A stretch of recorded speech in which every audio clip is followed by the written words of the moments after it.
Halo, selamat pagi siswa-siswi kelas 8. Hari ini kita akan membahas soal PTS Bahasa Indonesia ya. Oke, soal pertama akan kita mulai. Di situ kalian bisa membaca, di mana pertanyaannya adalah kalimat argumentasi yang tepat berdasarkan teks tersebut adalah. Jadi jawaban untuk pertanyaan tersebut adalah yang D. Kenapa D? Karena kalimat A, B, dan C merupakan kalimat fakta, sedangkan kalimat D adalah kalimat argumentasi atau kalimat opininya.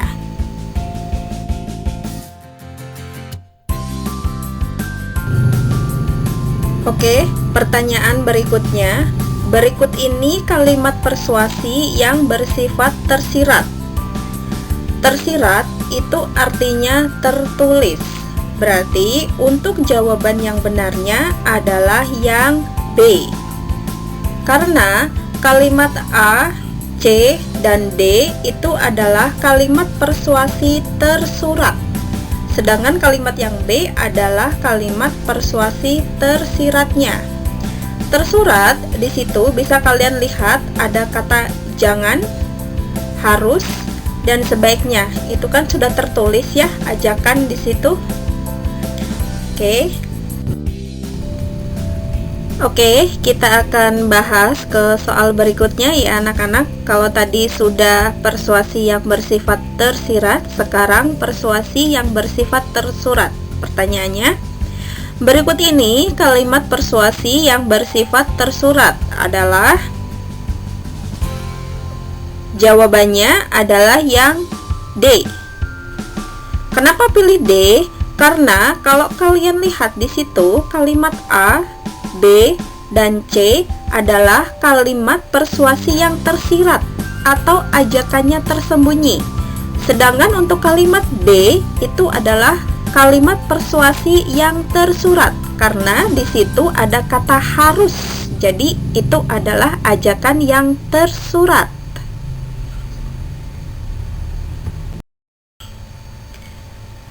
Oke, kita bahas soal berikutnya, masih teks persuasi. Kalimat pertanyaannya adalah kalimat persuasif dalam paragraf tersebut terdapat pada nomor. Di sini ada nomor 1, 2, 3, 4, dan 5. Sudah kalian bacakan semuanya? Nah, sekarang kita fokusnya ke kalimat nomor 3 dan 4. Kenapa pilih nomor 3 dan 4? Karena jawaban dalam pertanyaan ini adalah kalimat 3 dan 4. Dalam kalimat 3 itu terdapat kata harus. Tadi sudah dibahas ya, sudah mengerti. Di situ berarti ada ajakan tersurat. Lalu ada kata marilah, sudah jelas itu kalimat ajakan untuk mengajak seseorang. Nah, untuk kalimat 1, 2, dan 5 itu adalah kalimat pendapat yang untuk melengkapi teks persuasi ini. Oke ya?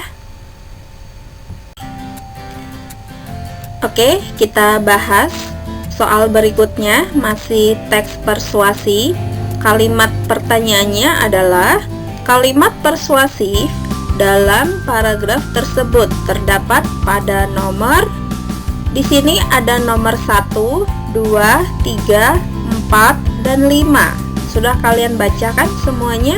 Nah, sekarang kita fokusnya ke kalimat nomor 3 dan 4.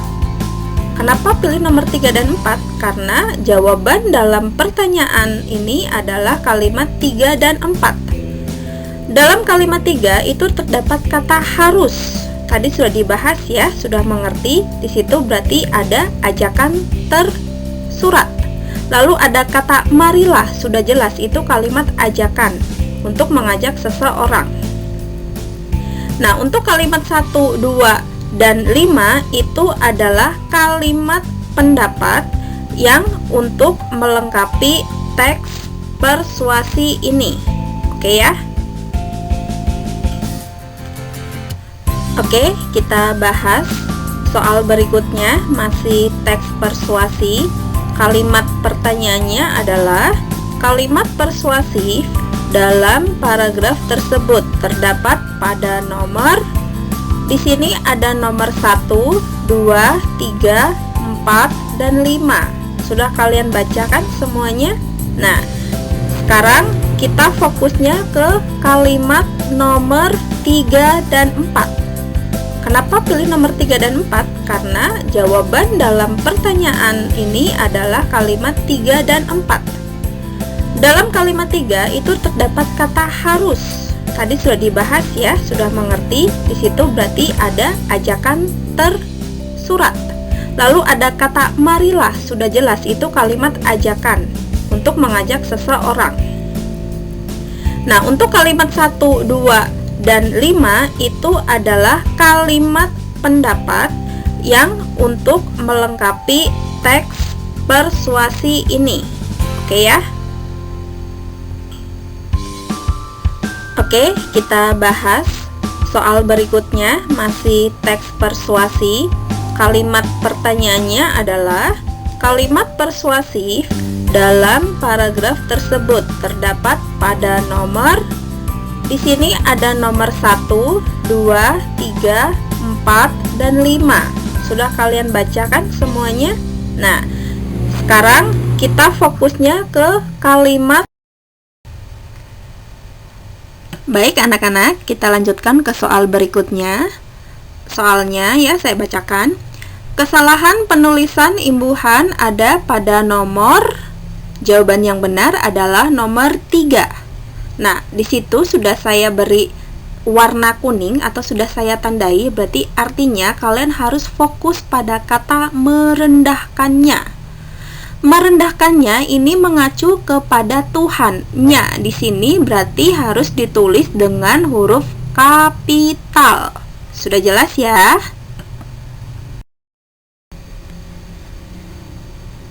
Soal selanjutnya bisa kalian baca di situ ya. Pertanyaannya, kalimat persuasi yang tepat untuk melengkapi teks pidato di atas adalah. Untuk jawaban benarnya adalah yang C. Kenapa pilih kalimat C? Karena hanya kalimat C lah kalimat yang padu. Padu itu artinya utuh. Untuk melengkapi kalimat yang rumpang di dalam teks persuasi tersebut. Oke, sudah jelas ya anak-anak? Silahkan dibaca.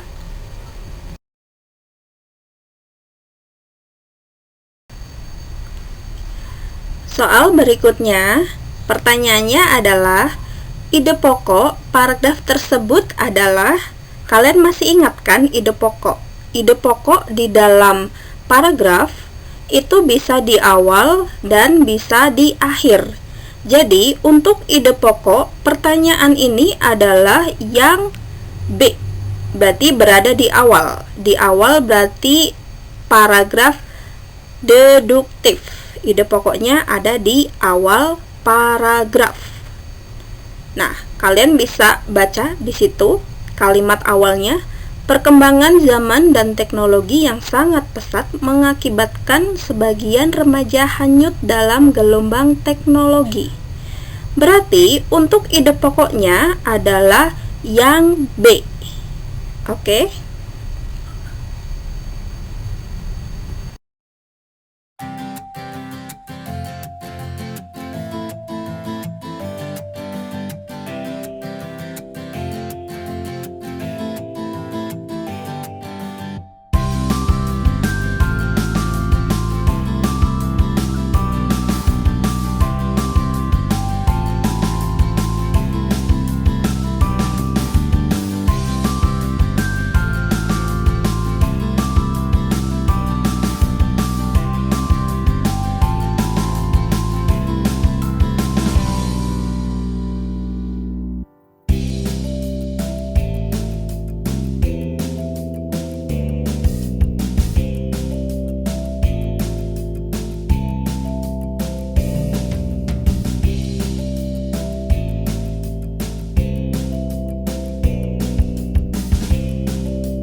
Ya, sekarang saya lanjutkan kembali. Kalian perhatikan pertanyaannya adalah simpulan paragraf tersebut. Simpulan atau kesimpulan, yang artinya pendapat terakhir yang berdasarkan pada uraian sebelumnya. Nah, kalian sudah baca kan sebelumnya kalimat ini? Jadi, untuk simpulan paragraf tersebut jawabannya adalah yang B. Kamu lihat di situ saya sudah menandai kalimat mari kita bersama-sama mewujudkan lingkungan yang bersih dan sehat agar terhindar dari penyakit DBD. Nah, kalimat ini adalah kesimpulan dari paragraf tersebut. Jadi di kalimat pertama sampai kalimat terakhir bisa ditarik kesimpulannya ada di kalimat terakhir ini. Oke ya. Baik, terima kasih kalian masih memperhatikan video ini. Untuk soal selanjutnya, pertanyaannya adalah kalimat yang diberi tanda kutip termasuk struktur. Nah, yang di sini yang dimaksud adalah struktur teks ulasan. Jadi kalimat yang diberi tanda kutip itu saya bacakan bunyinya, buku ini sangat cocok untuk dibaca oleh para remaja karena gaya bahasanya yang ringan dan menginspirasi.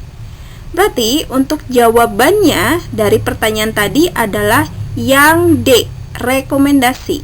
Karena dalam kalimat tersebut yang diberi tanda kutip itu ada kalimat yang isinya saran atau anjuran kepada pembacanya. Oke ya. Baik, terima kasih kalian masih memperhatikan video ini. Untuk soal selanjutnya, pertanyaannya adalah kalimat yang diberi tanda kutip termasuk struktur. Nah, yang di sini yang dimaksud adalah struktur teks ulasan. Jadi kalimat yang diberi tanda kutip itu saya bacakan bunyinya, buku ini sangat cocok untuk dibaca oleh para remaja karena gaya bahasanya yang ringan dan menginspirasi. Berarti untuk jawabannya dari pertanyaan tadi adalah yang D, rekomendasi. Karena dalam kalimat tersebut yang diberi tanda kutip itu ada kalimat yang isinya saran atau anjuran kepada pembacanya. Oke ya. Baik, terima kasih kalian masih memperhatikan video ini. Untuk soal selanjutnya, pertanyaannya adalah kalimat yang diberi tanda kutip termasuk struktur. Nah, yang di sini yang dimaksud adalah struktur teks ulasan. Jadi kalimat yang diberi tanda kutip itu saya bacakan bunyinya, buku ini sangat cocok untuk dibaca oleh para remaja karena gaya bahasanya yang ringan dan menginspirasi. Berarti untuk jawabannya dari pertanyaan tadi adalah yang D, rekomendasi. Karena dalam kalimat tersebut yang diberi tanda kutip itu ada kalimat yang isinya saran atau anjuran kepada pembacanya. Oke ya. Baik, terima kasih kalian masih memperhatikan video ini. Untuk soal selanjutnya, pertanyaannya adalah kalimat yang diberi tanda kutip termasuk struktur. Nah, yang di sini yang dimaksud adalah struktur teks ulasan. Jadi kalimat yang diberi tanda kutip itu saya bacakan bunyinya, buku ini sangat cocok untuk dibaca oleh para remaja karena gaya bahasanya yang ringan dan menginspirasi. Berarti untuk jawabannya dari pertanyaan tadi adalah yang D, rekomendasi. Karena dalam kalimat tersebut yang diberi tanda kutip itu ada kalimat yang isinya saran atau anjuran kepada pembacanya. Oke ya. Baik, terima kasih kalian masih. Baik anak-anak, ini adalah pembahasan terakhir dalam video ini. Jadi ini saya bacakan ya soalnya di sini. Keistimewaan tokoh Abdul Muiz dalam kutipan biografi tersebut adalah, keistimewaan dari tokoh Abdul Muiz. Kamu perhatikan ya, kalian perhatikan di sini. Saya sudah beri tanda di sini, ada di kalimat yang berbunyi, kemudian pada tahun 1917 Abdul Muiz kembali ke sekolah di Belanda untuk mendapat pengetahuannya. Abdul Muiz memiliki kemampuan berbahasa Belanda yang baik. Meski hanya memiliki ijazah ujian Ambtenaar kecil atau Klein Ambtenaars Examen dan ELS, ia dianggap sebagai orang yang memiliki kemampuan berbahasa Belanda melebihi orang-orang Belanda sendiri. Nah, di sini sudah jelas sekali ya di dalam kalimat ini bahwa keistimewaan yang dimiliki oleh tokoh Abdul Muiz dalam kutipan biografinya adalah yang C. Abdul Muiz memiliki kemampuan berbahasa Belanda yang baik meski hanya memiliki ijazah ujian Ambtenaar kecil dan ELS. Terima kasih anak-anak sudah menyimak dan mendengarkan video pembahasan soal PTS kelas 8. Sampai jumpa kembali di video berikutnya. Terima kasih ya. Jangan lupa tetap semangat, belajar giat, dan jangan lupa jaga kesehatan.